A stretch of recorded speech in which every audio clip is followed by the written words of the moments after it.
Hey everybody, welcome back to another Judgment commentary of Jujutsu Kaisen, but today I'm going to be checking out episode 14, and last time was a pretty intense episode with Nanami and Itadori both teaming up against Mahito, and yeah, they were kind of pummeling him for the most part throughout the fight, all the way up until Mahito pulled out his domain expansion, only capturing Nanami, which was bad news for him because Nanami, despite how skilled he is, never developed a domain expansion of his own apparently, so he was just immediately screwed at that point because Mahito had a domain expansion that it's similar to like the ones we've seen before where you cannot dodge any of their attacks in there.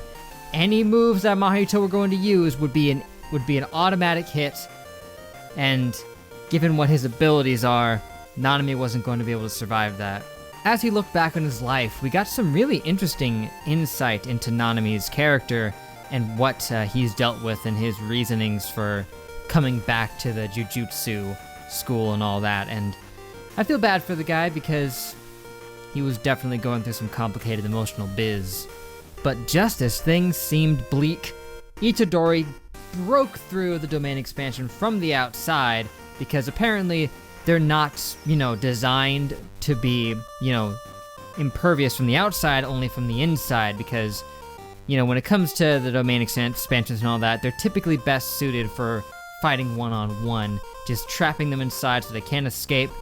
It's not really, suited for tanking hits from the outside, so Itadori managed to smash through, and upon doing that, Mahito accidentally brushed past the soul of Sukuna, and Sukuna already warned him about touching his soul, so he made do on his warning and messed him up.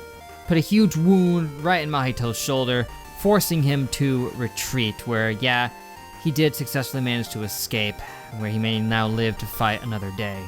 So, before we begin, allow me to just say that one of you confirmed that Junpei, yeah, he's gone. He's dead, which may he rest in peace. He deserved better than that, but also, even if he hadn't died, there wasn't much of a way to get him back. He had already been transformed at that point. The only one who could feasibly turn him back was Mahito, and there was no way they were going to be able to force him to. So even if he had survived, he would have been living a Mitty-esque life of pain and misery, so it might be better this way. But whatever. Let's see what episode 14 has in store for us. Okay, setup episode, with not too much to really comment on overall, just setting us up for the exchange event, sprinkling in that the humor that this series has been doing pretty well so far, and also setting up the idea that the Kyoto team, that's them, right? Kyoto, they have been tasked with killing Itadori because the principal found out he was alive, and he wants him dead.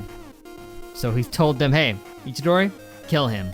No one will care because he's not human, even though he totally is. Everyone will just ignore it. They'll just call it an accident. And I don't think it'll fully slide for that. Especially with them, actively trying to kill him, which is what they're gonna be doing, so I don't know, we'll see how that goes. Itadori's tough, he can take a beating, he's fought some pretty powerful beings thus far, made it out alive with Mahito, took on that one special grade thing, but both times he had to use Sukuna to get out of it, so we'll have to see what he can manage to do against these guys. They are, I'd say they'd be some of the weaker people he's gone up against when it comes to his opponents. He's faced a lot of heavy hitters, and a few weaker ones, which he managed to take out with ease, but these guys, they're students. They're not exactly going to be special grade level, so he can hold his own against most of them probably, at least pretty easy, I'd say. And they might incite the wrath of Sukuna. Sukuna has yet to cash in on that take control of his body for a minute whenever he wants to thing. So maybe he'll do that now if it comes down to it, if it means Itadori dying. Well, he's not gonna let that happen. He's gonna come out and back him up if it means saving his vessel. And if Sukuna comes out, these guys are all screwed. They can't hold up against Sukuna even in his weakened state. I don't think they realize what they're in for. But hey, we'll see. A nice tournament arc could prove interesting, honestly. I think this could be cool.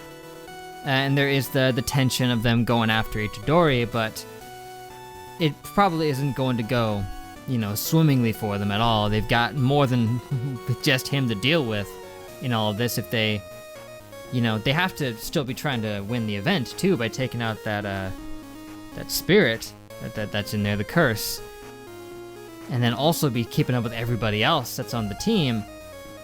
They're not just gonna sit idly by with Itadori under attack. So anyway, guess that's gonna be it for now, guys, but thank you for watching. Make sure to leave a like and a comment if you enjoyed. Subscribe to be updated on more. That'd be great. But next time, episode 15, the group battle 1, because this one was apparently 0, as in the precursor to the battles, but the first battle begins. Or maybe it's just not necessarily that it's battle, it's just battle and then 0 as in the precursor, and this is battle part 1, and then there's battle part 2, and then whatever, I don't know. So yeah, that's all I gotta say on the matter. So thank you guys once again. Hope to catch you next time. But till then, I will see you guys all later.